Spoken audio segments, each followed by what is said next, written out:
김무성 새누리당 대표가 당청 갈등은 전혀 사실이 아니라며 야당이 청와대와 자신의 관계를 매도하고 있다고 말했습니다.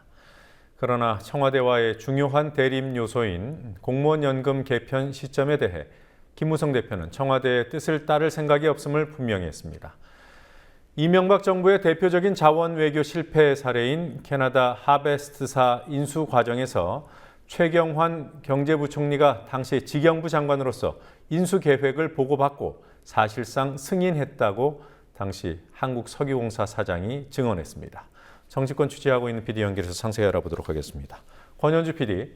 네, 권현주입니다. 네, 김무성 대표가 연일 주목을 받고 있습니다. 오늘은 어떤 말과 행동을 했습니까? 네, 오늘 김무성 대표는 청와대와의 갈등을 극구 부인하면서 야당이 자신과 청와대 간 싸움을 붙이고 있다며 화살을 야당으로 돌렸습니다. 아침 최고위원회의 발언 직접 들어보시겠습니다. 당청 갈등은 전혀 사실이 아닙니다. 이런 상황에서 야당의 정치 공세성 발언이 금도를 다소 벗어났다고 생각돼서 유감을 표합니다. 당청은 정치 현안과 주요 정책을 조율하게 되는데 그 과정에서 다양한 생각과 목소리가 나올 수밖에 없고 그게 바로 민주주의입니다. 이러한 의견 조율을 야당에서 갈등과 대립으로 확대 해석하고 매도하는 것은 수준 낮은 정치 공세라고 생각합니다.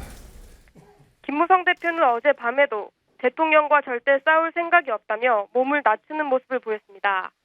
새누리당이 오늘 당정청 회동을 정례화해 주요 현안이 있을 때마다 입장을 조율하고 정부와 소통을 강화하겠다고 밝힌 것도 청와대와 싸우지 않겠다는 제스처로 해석됩니다. 김 대표는 최고위원회의 직후 기자들과 만나 고위 당정청 회의를 하는 건 당연한 일이라고 강조했습니다.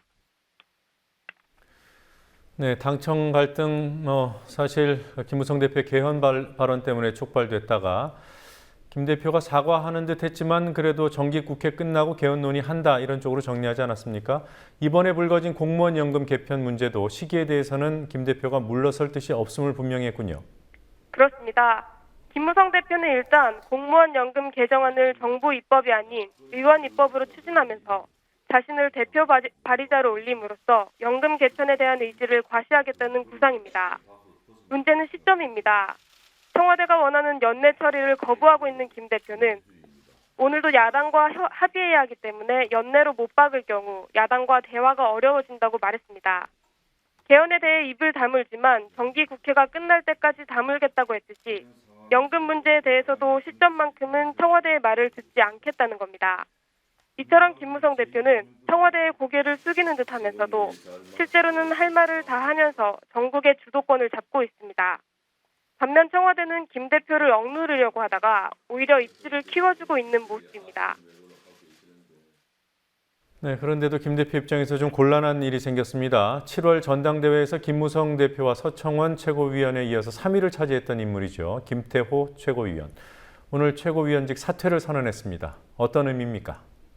네, 여러 해석이 나오고 있는데요. 오늘 최고위원회에서 나온 사퇴의 변부터 들어보시겠습니다.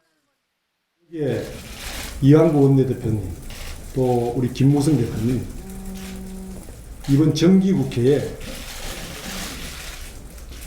국회에 계류되어 있는 경제활성화법 직을 걸고 저는 통과시켜야 된다고 생각합니다. 지금 저 자신도 생각하고 있습니다.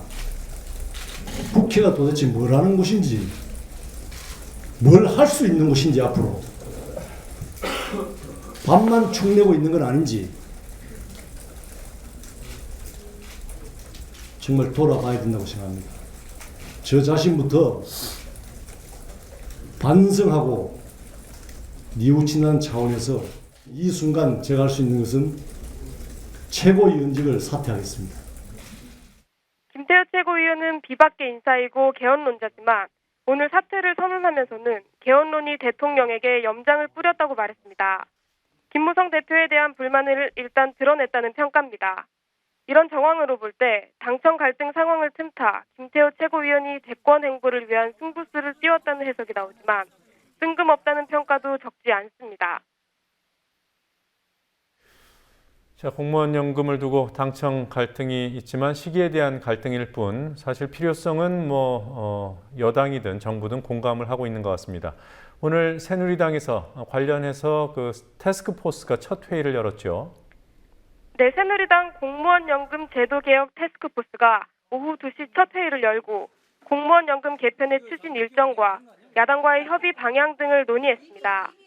새누리당 경제혁신특별위원장으로 공무원 연금 논의를 주도해온 이항구 의원과 나성린, 김현숙, 강석훈, 이철우 의원이 참여해 내일 회의를 열기로 했습니다. 이 팀은 안전행정부가 새누리당에 제출한 정부안과 한국연금학회의 개정안, 그동안 당 연금특위에서 논의해온 특이안 등 3가지를 놓고 최종안을 마련할 예정입니다. 이처럼 새누리당이 공무원 연금 개편을 위한 법안 마련에 속도를 내고 있지만 공무원 노조나 야당과의 조율이라는 큰 과제가 남아있는 상태입니다. 네, 국정감사 소식 알아보죠. 산업통상자원위원회에서 오늘도 MB정부 시절의 자원외교 실패 주요 이슈였던 것 같습니다. 김재남 정의당 의원이 질의한 문제가 눈에 띄던데요. 캐나다 가스 개발에 1조 원을 투자했지만 상당 부분 투자금을 다 회수하지 못할 것이다 이런 주장이더군요. 네, 그렇습니다. 한국가스공사가 MB정부 때 자원 외교를 한다며 캐나다 가스 광구 3곳에 약 1조 원을 투자했지만 원금의 상당 부분을 회수하는 것조차 어려운 상황이라는 주장입니다.